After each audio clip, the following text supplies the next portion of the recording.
کہ یوٹیوب پر ایک مبلغ ہے، اس نے حدیث کی روشنی میں کچھ تاریخیں دی ہیں۔ آگے لکھا ہوا ہے باب توبہ یکم محرم 1500 ہجری میں جمعے والے دن بند ہو جائے گا۔ دجال کا خروج یکم محرم 15002 میں ہجری میں اتوار کو ہوگا۔ حضرت عیسیٰ کا ظہور 12 ربیع الاول 1503 بروز جمعہ کو ہوگا۔ بھئی یہ جو اس نے تاریخیں دی ہیں یہ 100% جھوٹ ہے، غلط ہے۔ ایسی کوئی تاریخ نہ آسمانوں والے رب نے دی ہے، نہ اس کے نبی نے مقرر کی ہے، نہیں دی۔ اب تھوڑا سا غور کریں تو اس کا جھوٹ ہونا آپ کو خود بخود سمجھ آ جائے گا، تھوڑے سے غور کرنے سے۔ رسول اللہ صلی اللہ علیہ وسلم سے پوچھا گیا، صحیح بخاری شریف کی حدیث ہے، پوچھنے والے تھے جبریل امین۔ پوچھا گیا متی الساعۃ، اے اللہ کے نبی قیامت کب ہونی ہے؟ تو آپ نے فرمایا مل مسئول عنہا بِأَعْلَمَ مِنَ السائل، جیسے پوچھا جا رہا ہے نا وہ پوچھنے والے سے زیادہ کوئی نہیں جانتا۔ اگر پوچھنے والے کو نہیں پتا تو جس سے پوچھا جا رہا ہے اس کو بھی کوئی پتہ نہیں ہے قیامت کب ہونی ہے۔ اچھا اب آپ یہ بتائیں مجھے، اللہ کے نبی سے بڑا کتاب و سنت کو جاننے والا کوئی کائنات میں پیدا ہوا ہے؟ جب اللہ کے نبی سے بڑا کتاب و سنت کو جاننے والا کوئی پیدا ہوا بھی نہیں اور قیامت تک ہوگا بھی نہیں، ہونا بھی نہیں، تو پھر اللہ کے نبی تو کہتے ہیں کہ مجھے پتہ نہیں، اور یہ قرآن اور حدیث کو سامنے رکھ کر یہ طریقے نکال رہا ہے۔ اس کا مطلب ہے یہ نبی سے بھی بڑا عالم، یہ کتا پیدا ہو گیا ہے، یہ نبی سے بھی بڑا عالم ہو گیا۔ اس طرح کے دعوے کرنے شروع کر دیے شیطان نے۔ نبی کو تو نہیں پتا تھا ان طریقوں کا، اس کو طریقوں کا بھی پتا چل گیا، اس نے حدیث سے نکال لی۔ نہ نبی کو قرآن سمجھ آیا، نہ نبی کو حدیث سمجھ آئی، نعوذ باللہ۔ قرآن میں اللہ نے لکھا ہے یسألونک عن الساعۃ ایان مرساہا، وہ لوگ آپ سے پوچھتے ہیں قیامت کے متعلق کب اس کا واقعہ ہونا ہے۔ تو کیا ہے، اللہ نے کیا کہا؟ قل علمھا عند ربی لا یجلیھا لوقتھا الا ھو، وہ قیامت کب آنی ہے اس کا علم اللہ کو ہے، اللہ نے اس وقت کو اپنے علاوہ کسی کے لیے کھولا ہی نہیں، اللہ نے کھولا ہی نہیں، رب کہتا ہے، اور یہ کہتا ہے کھول گیا، اس کا مطلب ہے رب کو بھی نہیں، یہ رب سے بھی بڑا عالم ہو گیا ہے۔ اس طرح کے دجالوں کی باتوں پر جو یوٹیوب پر فیس بک پر جو ہے نا گردش کرتے ہیں، بچنا چاہیے۔ یہ شیطان قسم کے لوگ اس طرح کی باتیں پھیلا کر گمراہ کرتے ہیں لوگوں کو، ایمان خراب کرنے کے لیے آئے ہوئے ہیں، یہ ایجنٹ ہیں غیر مسلموں کے، یہود و نصارہ کے، دین بگاڑنے کا مشن لے کر آئے ہیں یہ لوگ۔ بچ جائیں ایسے لوگوں سے۔ ہر ایرے گہرے نتھو فتو خیرے جن کو آپ نہیں جانتے اس کو یوٹیوب پر فیس بک پر فالو مت کریں، پہلے اچھی طرح تحقیق کریں یہ کون ہے، کہاں سے آیا، اس کا آگا پیچھا کیا ہے۔ دین کی بات ہر ایرے گہرے سے نہیں لی جاتی۔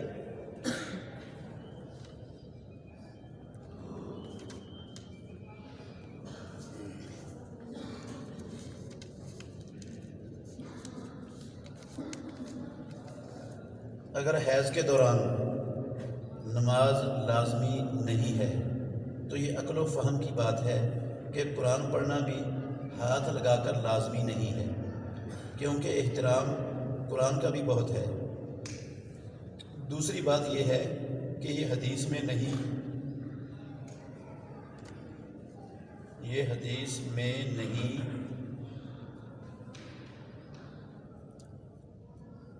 آگے پتہ نہیں کیا لکھا ہوا ہے، حدیث میں نہیں، تو اس وقت قرآن کتاب کی شکل میں نہیں تھا، اس وجہ سے یہ سوال کسی نے نہیں کیا ہوگا۔ سب سے پہلی بات یہ ہے، یہ سوال جو کیا ہے بھائی نے، یہ میرے ایک جواب پر سوال کیا ہے۔ میں نے کئی مرتبہ جواب دیا اس سوال کا کہ حائضہ عورت حیض کے دنوں میں قرآن پڑھ سکتی ہے یا نہیں پڑھ سکتی، اس کے لیے قرآن کی تلاوت کرنا جائز ہے یا ناجائز ہے، حرام ہے۔ میں نے ہمیشہ یہ جواب دیا ہے کہ حائضہ عورت کو حیض کی حالت میں اللہ نے اور اللہ کے رسول نے جن کاموں سے منع کر دیا ہے وہ کام اس کے لیے حرام ہے کرنے۔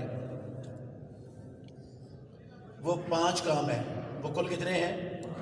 5 کام ہیں قرآن میں اور حدیث میں جن کا نام لے کر حائضہ عورت کو ان سے روک دیا گیا ہے، منع کر دیا گیا ہے۔ ان میں ایک ہے نماز، کہ وہ نماز نہیں پڑھے گی عورت اس حالت میں۔ دوسرا ہے روزہ، کہ وہ اس حالت میں روزہ نہیں رکھے گی، روزے کی بعد میں قضائی دے گی لیکن نماز اس کے لیے کیا ہے؟ معاف ہے۔ تیسرا عمل ہے بیت اللہ کا طواف، بیت اللہ کا طواف نہیں کرے گی۔ رسول اللہ صلی اللہ علیہ وسلم نے کہا تھا کہ افعلی ما یفعل الحاج غیر اللہ تطوفی بالبیت، حج میں سارے کام کرے حائضہ عورت جو حاجی کرتے ہیں، صرف بیت اللہ کا طواف نہ کرے صحیح حدیث ہے بخاری میں، سارے کام کرو صرف بیت اللہ کا طواف نہ کرو۔ اب سارے کام کرو، یہاں سے بھی غور کرنا تھوڑا سا، سارے کام کرو صرف بیت اللہ کا طواف نہ کرو۔ کیا حاجی دوران حج کے منا میں، عرفات میں اور مزدلفے میں قرآن کی تلاوت کر سکتے ہیں کہ نہیں کر سکتے؟ کرتے ہیں کہ نہیں؟ ہاں، آپ نے جو کچھ حاجی کرتے ہیں سارا کچھ کری جا، صرف بیت اللہ کا طواف نہیں کرنا ہے ساتھ میں۔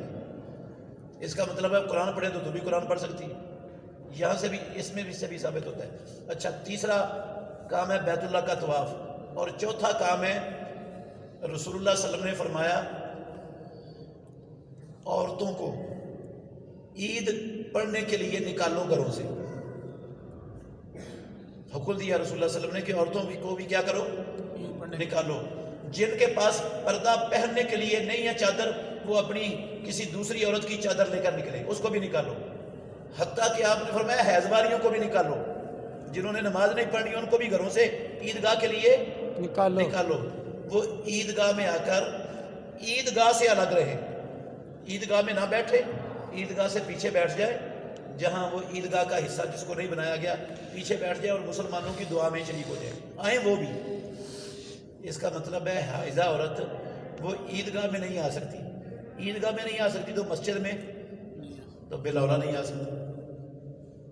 نماز، عیدگاہ نماز پڑھنے کی جگہ ہے نا، تو مسجد نماز پڑھنے کی جگہ ہے۔ اس لیے چوتھا چیز یہ ہے عمل جس سے روکا ہے کہ وہ عیدگاہ میں اور مسجد میں نہیں آئے گی۔ پانچواں کام ہے کہ وہ ازدواجی تعلق قائم نہیں کر سکتی اپنے خامد کے ساتھ۔ اللہ نے قرآن میں کہا فَاعْتَزِلُوا النِّسَاءَ فِي الْمَحِيضِ حَتَّى يَطْهُرْنَ، جب عورت حیض کی حالت میں ہو الگ ہو جاؤ اپنی بیویوں سے، ان کے ساتھ ہم بستری مت کرو، حرام ہے، یہ حرام ہے۔ ان 5 کاموں سے اللہ نے اور اللہ کے رسول نے روک دیے۔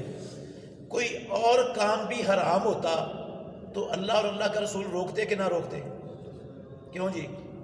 یا اللہ کو بھول گیا تھا یا نبی کو بھول گیا تھا کسی اور چیز سے منع کرنا، اور مولوی صاحب کو زیادہ یاد آ گیا ہے کہ فلانی چیز سے بھی روکنا چاہیے تھا، وہ اللہ نے اللہ کے رسول کو بھول گیا، وہ میں روک رہا ہوں۔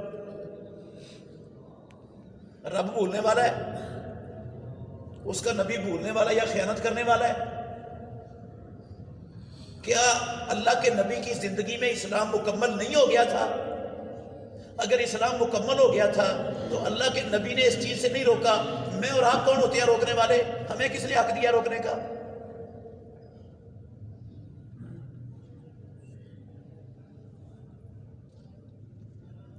اچھا، یہ اب غور کریں، سوال پھر سنیں۔ جس بھائی نے لکھا ہے وہ کہتے ہیں اگر حیض کے دوران نماز لازمی نہیں ہے تو یہ عقل و فہم کی بات ہے کہ قرآن پڑھنا بھی جائز نہیں ہوگا۔ عقل و فہم، اسلام میں عقل و فہم نہیں چلتا بھائی جان. اسلام عقل و فہم کا نام نہیں ہے. اسلام اللہ کے قرآن کا اور مدینے والے امام کے فرمان کا نام ہے. عقل و فہم اسلام نہیں ہے کسی کا. حضرت علی رضی اللہ تعالیٰ عنہ کہتے تھے, سنو غور کرو, حضرت علی رضی اللہ عنہ کہا کرتے تھے لو کانت دین بالرائے, اگر دین عقل و فہم کا نام ہوتا نا تو ہم جرابوں کے اوپر مسا کرتے ہیں, جرابوں کے نیچے مسا کرنا اولا ہوتا اوپر مسا کرنے کی بجائے, کیونکہ جرابوں کا نیچے والا حصہ زمین کو لگتا ہے یا اوپر والا لگتا ہے, تو مسا نیچے کرنا بہتر ہے یا اوپر کرنا بہتر ہے؟ ہاں نیچے کرنا عقل کے ساتھ. عقل تو کہتی ہے نیچے ہونا چاہیے, لیکن دین عقل کا نام نہیں ہے. ایک اور مثال دیتا ہوں. ہوا خارج ہونے سے بندے کا وضو ٹوٹ جاتا ہے. ہوا خارج ہونے سے کیا ہو جاتا ہے؟ وضو ٹوٹ جاتا ہے. وضو ٹوٹ گیا, لیکن جہاں سے ہوا خارج ہوئی ہے منہ تو دھونے کا حکم آ گیا, منہ بھی دھو لو, ہاتھ بھی دھو لو, پاؤں بھی دھو لو. جہاں سے ہوا خارج ہوئی ہے اس کو دھونے کا حکم ہی نہیں. کیوں بھائی؟ منہ پلید ہو گیا تھا اس ہوا کے خارج ہونے سے, پاؤں پلید ہو گئے تھے, بازو ہاتھ پلید ہو گئے تھے, کیوں دھونے کا حکم ہے؟ عقل شکل نہیں چلتی اسلام میں. اسلام میں اللہ اور اللہ کے رسول کا حکم چلتا ہے. یہ گدھے ہیں, ان کو اسلام کی الگ بے کا بھی نہیں پتا جو عقل چلاتے پھرتے ہیں اسلام میں.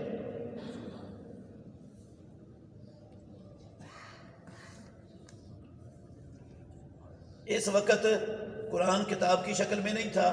کیا اللہ کو نہیں پتا تھا کہ قرآن کتاب کی شکل میں آ جائے گا؟ کیا دین اس وقت کے لیے تھا یا قیامت تک کے لیے؟ کیوں جی؟ اگر قیامت تک تھا تو اس کا مطلب تھا رب کو نہیں پتا تھا کہ قرآن نے کتابی شکل میں آ جانا ہے, تو میں نے یہ دین میں یہ ایک ادھوری چیز چھوڑ دی ہے, میں اس کو بھی بتا دوں. رب کو نہیں پتا تھا, یہ 14ویں صدی کے مولوی کو پتا چل گیا. عجیب تماشا بنایا ہوا ہے یار لوگوں نے دین کو.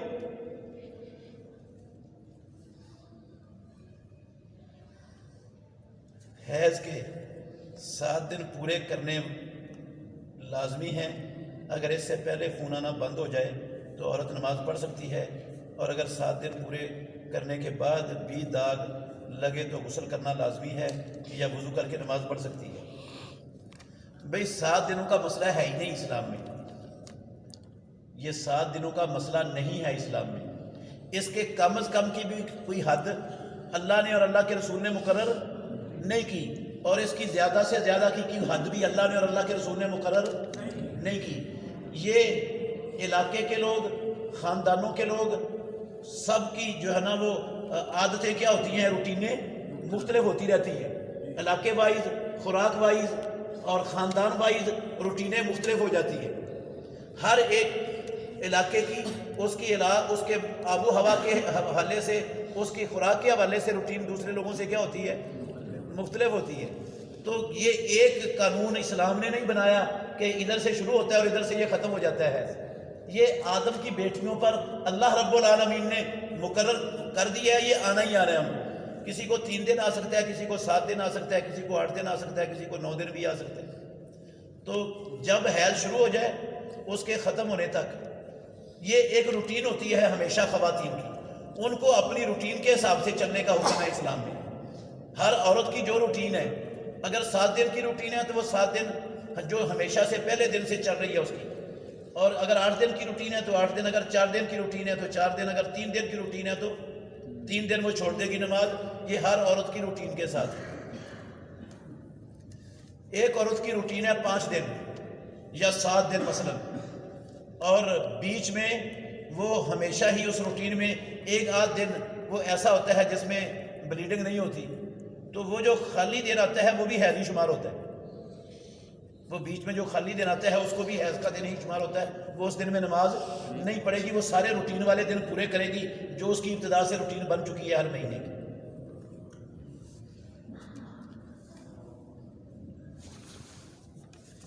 جرابوں پر مسح کیا, اور کیا جرابیں اتار کر نماز پڑھ سکتا ہے؟ جی ہاں بھائی, جرابوں پر مسح کیا تھا اور پھر آپ نے اتار دی ہیں تو آپ کا وضو نہیں ٹوٹا ہے. مسند امام احمد کے اندر صحیح سند کے ساتھ ہے، حضرت علی بن ابی طالب رضی اللہ تعالیٰ عنہ مسلمانوں کے چوتھے خلیفہ راشد، انہوں نے جرابوں پر مسح کیا، پھر مسجد میں آیا اور جرابیں اتار دیں اور لوگوں کو جماعت کروائی، جرابیں اتار کر لوگوں کو جماعت کروائی۔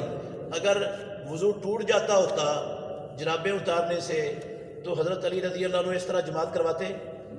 کیا لوگ حضرت علی رضی اللہ عنہ کے پیچھے نماز پڑھتے؟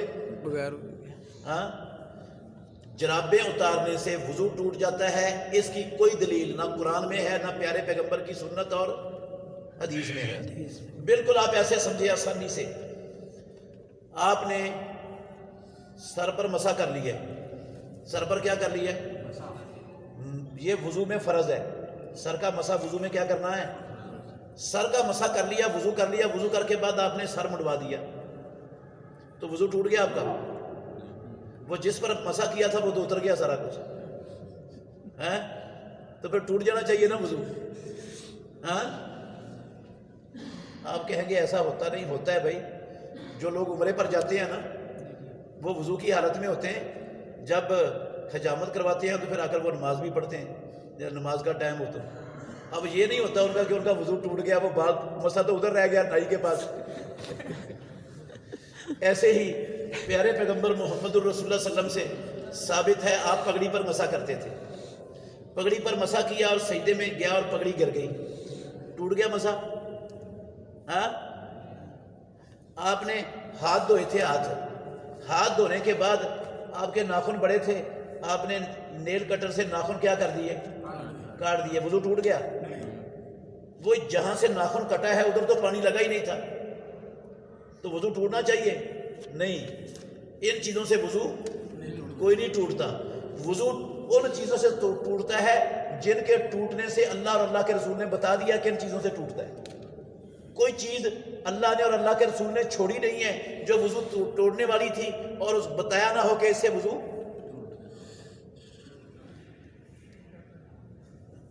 ساری چیزیں بتا دی ہیں، ساری چیزیں بتا دی ہیں۔ دین اس کے مکمل ہونے کا نام ہی یہ ہے کہ سب کچھ بتا دی ہے۔ یہ کہیں نہیں بتایا، نہ قرآن میں نہ حدیث میں، کہ جراب یا موزہ اترنے سے وضو ٹوٹ جاتا ہے۔ اپنے گھر کا مسئلہ ہے یہ لوگوں کا۔ کیا وضو کر کے جرابیں پہنی تھیں اور بعد میں شوز پہن لیے، اب وضو ٹوٹ گیا؟ نہیں بھائی، وضو نہیں ٹوٹا، شوز پہننے سے وضو نہیں ٹوٹتا۔ دوبارہ وضو کیا تو کیا شوز کے اوپر مسح ہو جائے گا؟ جی ہاں ہو جائے گا۔ مسح علی الجوربین والنعلین، حدیث ہے صحیح رسول اللہ صلی اللہ علیہ وسلم کی۔ مسئلہ یہ یاد رکھیں آپ کہ جو وضو توڑنے والی چیزیں ہیں نا، جو کتاب و سنت میں آ گئی ہیں، وہ ساری کی ساری میں آپ کو بتا دیتا ہوں، جن کے بارے میں کہہ دیا گیا کہ ان چیزوں سے وضو کیا ہو جاتا ہے؟ ٹوٹ جاتا ہے۔ ان میں سے ایک چیز ہے پیشاب یا پخانے کے رستے کوئی چیز خارج ہو جائے انسان کی، وضو سے ٹوٹ جاتا ہے۔ حدیث میں آ گیا ہے، صراحت آ گئی ہے، وضاحت آ گئی ہے، اس کی نص آ گئی ہے۔ دوسری چیز ہے پردے کے بغیر، کپڑے کے بغیر اپنے شرمگاہ کو ہاتھ لگ گیا ہے انسان کا، وضو ٹوٹ گیا ہے۔ من مسا ذکرہ فلیتوضا، پیارے پیغمبر نے کہہ دیا جو اپنے ذکر کو چھو لے اس کا وضو ٹوٹ گیا۔ وہ من مسا فرجہ کے لفظ بھی ہے، جس نے اپنی شرمگاہ کو چھوا، چاہے مرد ہے یا عورت ہے، ہاتھ اس کا لگ گیا، وضو کی حالت میں تھا تو وضو ٹوٹ گیا اس کا۔ لیکن اگر کپڑے کے اوپر سے ہاتھ لگ گیا تو پھر وضو نہیں ٹوٹتا ہے۔ تین چیزیں ہو گئی۔ چوتھی چیز ہے نیند۔ بندہ گہری نیند سو گیا ہے اور بندے کو نہیں پتا میں کہاں ہوں اور کہاں نہیں ہوں، میرے دائیں بائیں کون ہے اور کیا ہو رہا ہے اور کیا نہیں ہو رہا ہے۔ کہ ایسی نیند بندہ سو جائے، چاہے بیٹھا ہوا سو جائے، چاہے جو ہے نا سجدے کی حالت میں پڑا پڑا سو جائے، جب گہری نیند سو گیا تو وضو اس کا کیا ہو گیا؟ ٹوٹ گیا، ختم ہو گیا۔ کتنی چیزیں ہو گئی؟ چار۔ پانچویں چیز ہے جب آپ وضو کی حالت میں ہیں اور آپ نے اونٹ کا گوشت کھا لیا ہے، اونٹ کا کیا کھا لیا ہے؟ گوشت کھا لیا ہے، تو اللہ کے نبی نے حکم دے دیا ہے توضؤوا من لحوم الابل، اونٹ کا گوشت کھانے کے بعد وضو کرنا پڑے گا، فرض ہے۔ ان کے علاوہ، ان 5 چیزوں کے علاوہ کتاب اللہ میں اور سنت رسول اللہ میں کوئی ایسی شے ہے ہی نہیں جس کو ناقض وضو اللہ کے نبی نے کہا ہو۔ صحابہ رسول اللہ صلی اللہ علیہ وسلم کی زندگی میں خون ان کے بہ رہے ہوتے تھے اور نمازیں پڑھ رہے ہوتے تھے، ان کے تو وضو ٹوٹتے نہیں تھے، آج خون نکلتے وضو ٹوٹ جاتا ہے۔ کئی لوگوں نے بنایا ہوا ہے مسئلہ، کسی کو الٹی آ جائے تو وضو، اچھا پھر مسئلہ بھی اسپیشل بنایا ہوا ہے، وہ کہتے ہیں الٹی منہ بھر کے آئے تو پھر ٹوٹتا ہے، اگر تھوڑی آئے تو پھر نہیں ٹوٹتا، اور اگر تھوڑی تھوڑی آتی رہے، پہلے تھوڑی سی آئی، پھر تھوڑی سی آئی، پھر تھوڑی سی آئی، اس کو ڈالو پیالی میں، پھر منہ میں ڈال کے دیکھو منہ بھرنے کے برابر ہوئی ہے کہ نہیں، اگر بھر گیا منہ تو وضو ٹوٹ گیا، ورنہ نہیں ٹوٹا۔ یہ خانہ ساز دین ہے، اس دین کا اسلام سے کوئی واسطہ اور کوئی تعلق نہیں ہے۔ مولانا صاحب، 2 آدمی نے وضو کیا ہے اور ایک آدمی نے پوچھا ہے اس سے کہ آج کس نے نماز جمعہ پڑھانی ہے، تو اس کو پتا ہے کس نے پڑھانی، لیکن وہ کہتا ہے کہ مجھے نہیں پتا اس کا وضو ٹوٹ گیا یا نہیں ٹوٹا۔ نہیں، جھوٹ بولنا حرام ہے، اچھا جی، جھوٹ بولنا حرام ہے، گالی دینا حرام ہے، بہتان باندھنا کسی پر حرام ہے، لیکن ان چیزوں سے وضو نہیں ٹوٹتا۔ ڈاکٹر فاروق صاحب کی بیوی بیمار ہیں، ان کے لیے دعا کریں۔ یا اللہ ڈاکٹر فاروق صاحب کی بیوی کو اور جتنے مسلمان بیمار ہیں، یا اللہ تو سب بیماروں کو اپنے فضل و کرم سے شفائے کامل و عاجلہ عطا فرما دے۔ مولانا صاحب، لا تظہر الشماعۃ الحقیقہ فیرحم اللہ ویبتلیکا، یہ ضعیف الفاظ ہیں یا کہ معتبر ہیں؟ نہیں، یہ رسول اللہ صلی اللہ علیہ وسلم کے لفظ نہیں ہے، یہ رسول اللہ کے لفظ نہیں ہے، یہ کسی کی بات ہو سکتی ہے، تو یہ صحیح بھی ہو سکتی ہے اور غلط بھی ہو سکتی ہے۔ اس کا معنی ہے کہ اپنے دشمن کی کسی مصیبت پر خوشی کا اظہار نہ کر، عین ممکن ہے اللہ اس دشمن کو اس مصیبت سے نجات دے دے اور تجھے اس میں پھنسا دے۔ یہ کوئی حدیث نہیں ہے، اللہ کے نبی کا فرمان نہیں ہے۔ اور یہ والے ارحموا علی الارض یرحمکم من فی السماء، یہ ٹھیک ہے، حدیث ہے۔ کیا تعویذ باندھنا جائز ہے یا نہیں؟ بھئی جائز نہیں ہے۔ دلیل اس کی یہ ہے، رسول اللہ سے بڑھ کر امت کا کوئی خیر خواہ اور ہمدرد پیدا ہوا ہے دنیا میں؟ پیدا ہو سکتا ہے؟ کیا پیارے پیغمبر کو اپنی امت کے ساتھ ہمدردی تھی کہ نہیں تھی؟ یا مجھے اور آپ کو زیادہ ہے امت کے ساتھ؟ امت اللہ کے نبی کی زندگی میں بیمار ہوتی تھی کہ نہیں؟ تو آپ نے کیوں نہیں کسی کو تعویذ پہنایا لکھوا کے؟ بتائیں، مجھے ان بیماروں کی زیادہ فکر ہو گئی ہے نبی سے، میں ان کا زیادہ ہمدرد پیدا ہو گیا دنیا میں محمد رسول اللہ سے۔ خلفائے راشدین نے کسی کو تعویذ نہیں پہنایا لکھ کر، نہ اپنے بچے کو، نہ خود پہنا، نہ کسی عورت کو، نہ بچے کو، کسی کو کسی پر تعویذ نہیں لٹکایا، ہے ہی نہیں اسلام میں، اس کا وجود ہی نہیں، نہ اللہ کے نبی کی زندگی میں، نہ صحابہ کی زندگیوں میں۔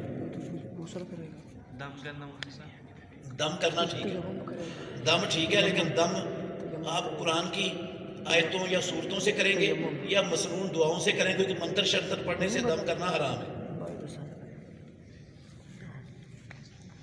کیا قرآن مکمل ہونے پر آمین کرنا بدعت ہے؟ تلاش حق کتاب میں لکھا ہے۔ بھئی یہ اسپیشل پروگرام کرنا اور اس کو ضروری سمجھنا اور لوگوں کو کھانے کھلانا اور لوگوں سے ہدیے وصول کرنا، یہ تو غلط ہی ہے، اس کو عبادت سمجھ کے مت کریں۔ اللہ کے نبی کی زندگی میں قرآن کے مکمل ہونے پر اس طرح کی آمین کا پروگرام کوئی نہیں ہوا، نہ صحابہ نے کیے۔ کیا روزہ رکھنے کے بعد غسل کیا جا سکتا ہے جبکہ غسل پہلے سے فرض ہے؟ جی ہاں بھائی، صحیح بخاری میں حدیث ہے، ہماری ماں عائشہ ام المومنین رضی اللہ عنہ کہتی ہیں رسول اللہ صلی اللہ علیہ وسلم جنبی حالت میں ہوتے تھے اور روزہ رکھ لیتے تھے، پھر روزہ رکھنے کے بعد غسل کر لیتے تھے۔ غصہ پر کنٹرول کرنے والے مردوں کے لیے تو بڑی آنکھوں والی حوریں ہیں، عورتوں کے لیے کیا ہے؟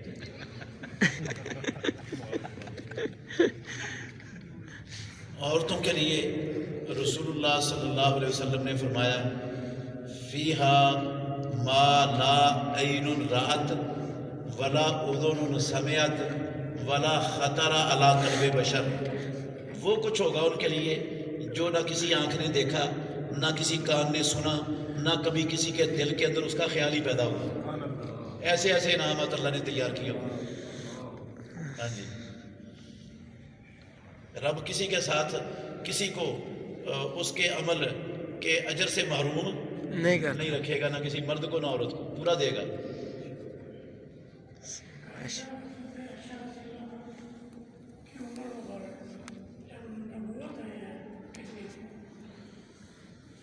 نبوت کے وقت حضرت عائشہ رضی اللہ تعالیٰ عنہ کی عمر کتنی تھی؟ جب رسول اللہ صلی اللہ علیہ وسلم سے نکاح ہوا ہے ام المؤمنین عائشہ صدیقہ رضی اللہ عنہا کا، تو اس وقت ان کی عمر تھی 6 سال، اور جب رخصتی ہوئی ہے تو ان کی عمر تھی 9 سال۔ رخصتی کے وقت عمر کتنی تھی؟ 9 سال۔ 9 سال۔ اور عربوں میں آج بھی 9 سال کا بچہ اور بچی بالغ ہو جاتے ہیں، اس وقت بھی بالغ ہو جاتے تھے۔ بہت سے علاقے ہیں دنیا میں جن میں 9 سال کا بچہ اور بچی بالغ ہو جاتے ہیں۔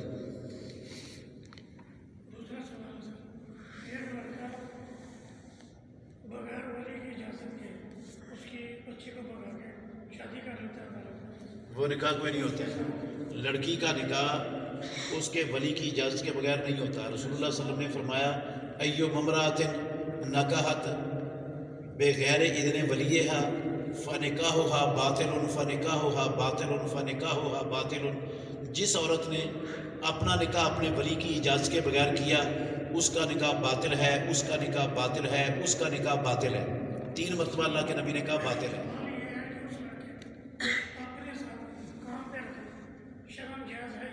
نہیں جائز، وہ بدکار ہے، ان کے ساتھ جو ہے نا وہ تعلق زیادہ نہیں رکھنا چاہیے، صرف نصیحت والا تعلق رکھے بس۔ وما أصابكم من مصيبة فبما كسبت أيديكم ويعفو عن كثير۔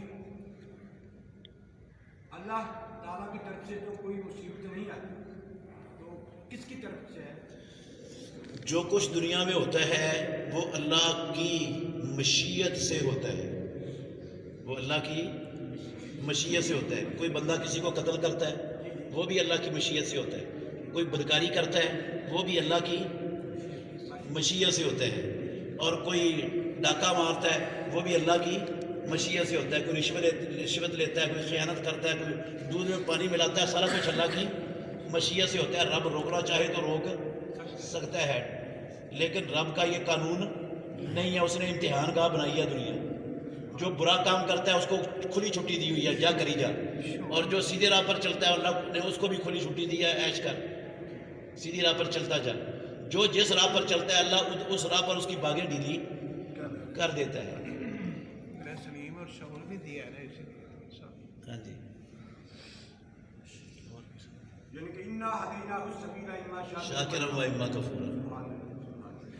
وَإِذَا مِرِضْتُ فَهُوَ يَشْفِينِ، کہ جب میں بیمار ہوتا ہوں وہ مجھے شفا دیتا ہے۔ اللہ بیمار تو نہیں کرتا، خود آدمی بھی بیمار ہوتا ہے۔ جی ہوتا بیمار آدمی ہے لیکن ہوتا اللہ کی مشیت سے ہے۔ اللہ نے وہ سارا کچھ لکھا ہوا ہے پہلے دن سے۔ کوئی کائنات کا ذرہ بھی اللہ کی مشیت سے کے بغیر نہیں ہلتا۔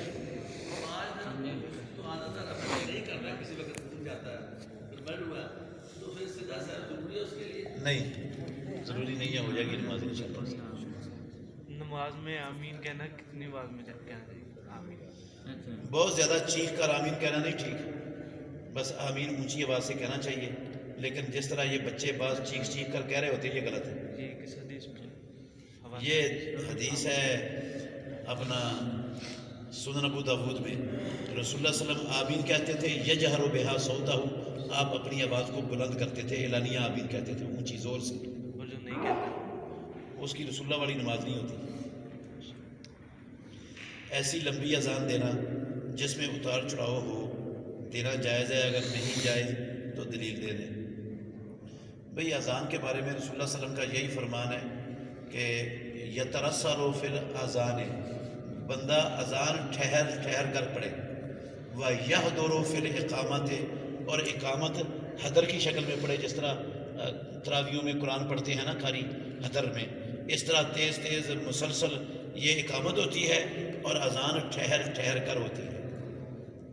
سبحانک اللہم ربنا و بحمدک اشہد ان لا الہ الا انت استغفرک و اتوب الیک.